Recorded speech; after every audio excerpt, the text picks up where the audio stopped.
Talagang nakakadurog ng puso. Binurin nyo kahit na naka-wheelchair siya, gumagawa siya ng paraan para mapagpasaya, makatulong sa ating mga kababayan. Even though na nakikita ko dyan pa lang siya sa San Carlos, dito sa Malasigi, pero masaya ako sa nakikita ko. Dahil sa ginagawa niya, alam ko, masaya si God. Diba?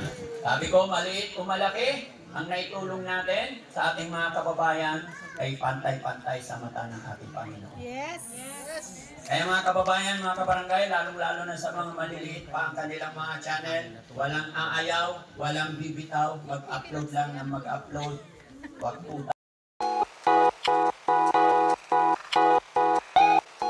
Kundi po, nandito po tayong lahat in spite ng ating pong mga bilang ng followers, ng content po ninyo, sa kabila po ng isang tabi muna po natin.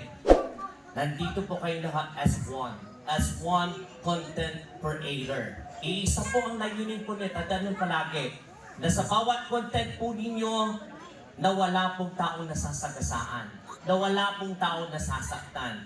Ang importante palagi po nating tatandaan, wala po tayong inaagarobyadong tao. Palakpakan po ninyo mga sarili po ninyo. Sa pagkakataon po ito mga kaibigan, it is my prestige and great honor to introduce to you, of course, our birthday celebrant. Salubungin po natin ng masigabong palakpakan, walang iba, ang aking po number 1 charity vlogger, siyempre, Danny Frankie! And siyempre, Danny Rochelle! Let's give him a round of applause! Yan na bang pinakamalakas sa palakpak po ninyo mga kaibigan? Ladies and gentlemen, once again, Danny Frankie and Aling Rochelle. Minsan pa, palakpakan po natin sila ng malakas mga kaibigan.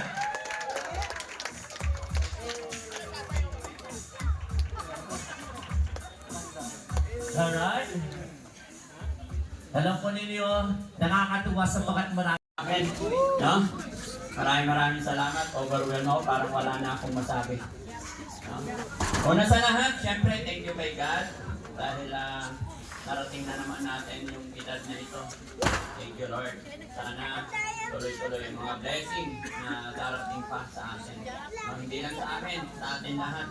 At syempre, sa lahat po ng mga kapanood ng video ito. No? So, ginawa po ni Daddy Frankie ang okasyon na to. Actually, hindi naman talaga ako mahilig mag-celebrate ng birthday ko. Ay pansit, okay na. Sama-sama kami ng aking mga anak. Okay na. Pinag-pray ko lang parati na sana laging malakas. Ilayo kami sa anumang kapahamakan, anumang disgrasya. That's it. Okay na. Pero ngayon, mas pinili ko po, kung mapapansin nyo, wala yung aking mga anak. Nagsabi ako na this coming Feb 14 na lang kami lalabas. Mas pinili ko po na mag-celebrate dito para ipa-bless tong homeless shelter natin na tinatawag namin para sa mga kababayan natin na tinutulungan ng Team Daddy Frankie. Pangalawa po, in-invite ko po yung ating mga kapwa content creator, kapwa charity vlogger, mapamaliit, mapamalaki. Winelcome ko po lahat, sinabi ko sa aking mga editor, lahat welcome. Kahit hindi nagcha-charity, kahit hindi po, kahit walang page, kahit kung sino dyan, mga viewers lang, sabi ko lahat. At nagulat ako, andito nga. Kaya, ito na siguro yung pinakamasayang birthday ko ngayon. Ha?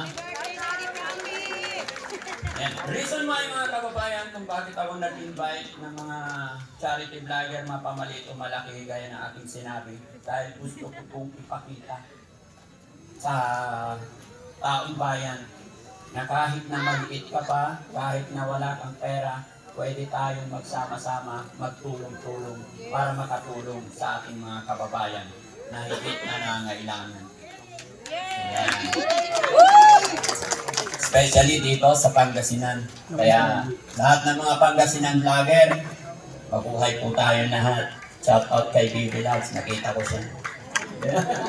Ayan. At siyempre, yung mga content creator, sino ba dito hindi nakakakilala sa isang The Good Mang yan, from Mindoro. Nandyan din yan mga kababayan. Ayan. please stand, sir. Gusto ko lang makita ka ng ating mga kababayan dito. Ayan. Si Dagudmang yan, mga kababayan. Isang message lang ni Daddy Frankie. Talagang, nakakadurog ng puso. Pero nyo kahit na naka-wheelchair siya, gumagawa siya ng paraan para mapagpasaya, makatulong sa ating mga kababayan. Even though na nakikita ko dyan pa lang siya sa San Carlos, alam dito sa Malasiki, pero masaya ako sa nakikita ko. Dahil sa ginagawa niya, alam ko, masaya si God. Diba? Sabi ko, maliit o malaki, ang naitulong natin sa ating mga kababayan ay pantay-pantay sa mata ng ating Panginoon. Yes. Kaya mga kababayan, mga kabarangay, lalong-lalo na sa mga maliliit pa ang kanilang mga channel, walang aayaw, walang bibitaw, mag-upload lang ng mag-upload. Huwag po tayong mag-distract kung sino mo yun nag-distract sa inyo. Focus lang po tayo sa goal. Amen. Kung ang goal natin, lumaki ang channel natin para makatulong, dire-diretso lang, huwag tayo magpapadistract. Sa paglalakbay natin sa ating paglalakad, hindi po may iwasan, may lubak. Iwasan na lang yung lubak. Yes. Diba? Minsan, may mga chismusa dyan, ang goal mo, makatulong, huwag kang pupunta doon. Dire-diretso lang tayo. Kahit ano. Okay? Diba? Daddy Frankie. Dahil po, ito sa mundong ibabaw, bawat isa sa atin, bawat pangarap natin, hindi po madaling makarating kung saan yung pangarap natin. Mayroon at mayroong mga pagsubok. Pero mas napakasarap ng pakiramdam, mga kababayan. Pag narating natin yung mga goal natin na dumaan tayo sa hirap. Pangit naman po yung, eto ka, goods ka. Bukas makalawa, bagsak tayo. Kaya nga po tayo binibigyan ni God ng mga pagsubok, mga trial sa buhay natin dahil inire-ready niya tayo sa mga bagay-bagay pag nandoon na tayo sa isang lugar. Dahil pag tayo nagkaroon, pag tayo sumikat, marami pa rin tayong pagdadaanan ng mga pagsubok. Diba? Kaya sa lahat ng dumalo, lahat ng nandito, maraming salamat po. Kaya Dagudmang yan, kaya Chris Vlog, at saka sino pa yung isa? Yun, kaya Keeper. Ayan. Gaya natin sinabi mga kababayan, kahit hindi ka charity vlogger, content creator ka, welcome kay Daddy Frankie. Hindi man sila nagcha-charity, nakakatulong pa rin. Why? Bakit? Kasi nagpapasaya sila. Gaya ni Keeper Cross. Hindi po siya charity vlogger, pero tumutulong din yan. Pero sa kanyang content, sa kanyang pag-upload, marami siyang napapasaya. Magkakaiba man tayo, mamaya panurin natin charity. Mamaya papanurin natin yung mga kwela, which is sila Keeper yon, yung kanyang mga team. Kaya lahat po tayo, welcome. Magpakasaya po tayo. Kung may nagugutom, may pagkain dyan. Paano yung handa ni Daddy Frankie? Pagkasyahin natin. Maraming salamat. Magandang hapon. At syempre, magpapasalamat din ako sa aking pamilya, sa aking tatay, na tumulong sa akin sa pagbuo ng event na ito. At syempre sa aking team, hindi ko magagawa ito mga kababayan. Lahat ng mga biyahe namin, nandyan sila lagi. Lalong-lalo na sa ating mga piloto, sa ating driver, kay Kuya Jesse at saka Kuya Rizky. Hindi nila ako iniwan. Punta kami ng Iloilo, punta kami ng Bisaya, punta kami ng kung saan-saan, punta kami ng napakalayo. Natatry namin. 12 hours biyahe, walang tulugan. Pero talagang awa ng Diyos, hindi sila sumuko sa hirap at ginhawa. Kaya Team Daddy Frankie, mga kasamahan ko, maraming salamat. God bless po. Ayan. Alright, thank you. Isa pa pala mula ni Daddy Frankie.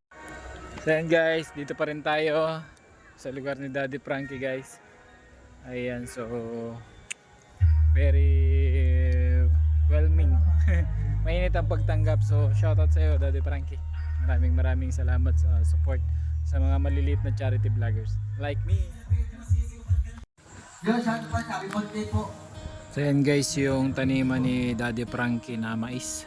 Grabe ang lawak. Thank you very much. XP, palapan mo natin. Lawak oh. And then yun yung event. Sa gabi ang ganda ng tanawin guys. Hanggang ngayon ilang taon